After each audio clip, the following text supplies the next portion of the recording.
Ve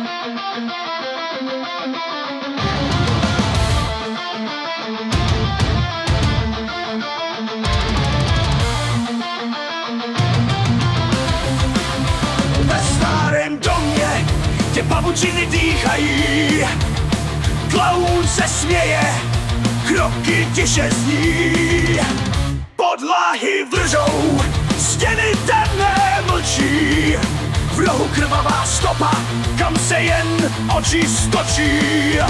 Červený nos a z něj kape krev, na zdi se zrcadlí jeho posměšný zjev. Úsměv široký už je tady zas, v prázdných očích oheň chladný jak mráz. Balónky, co kdysi patřily dětství, nyní jsou symbolem mých nočních běsů.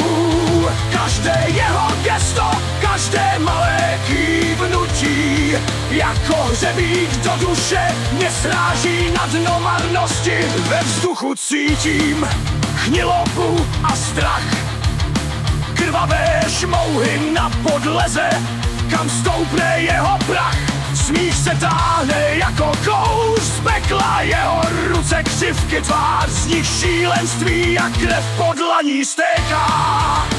Utíkám chodbou, slyším jeho dech, v rukou drží nůž, jak ostří, co řeže vztek.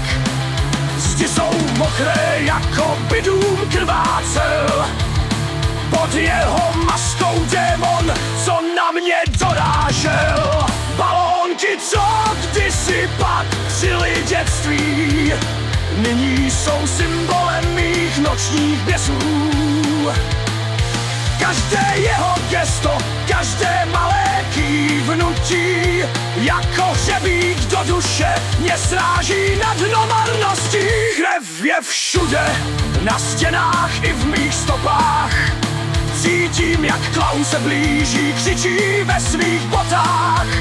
Jeho smích je nyní šílený, hlasitý a hrubý. V tomhle domě už není pro mě únik žádný.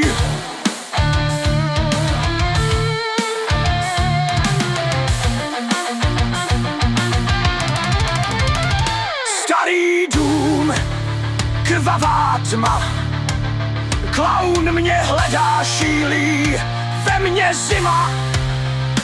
Fobie z klauna, ten nekončící boj. V domě plném krve já hledám svoji zbroj.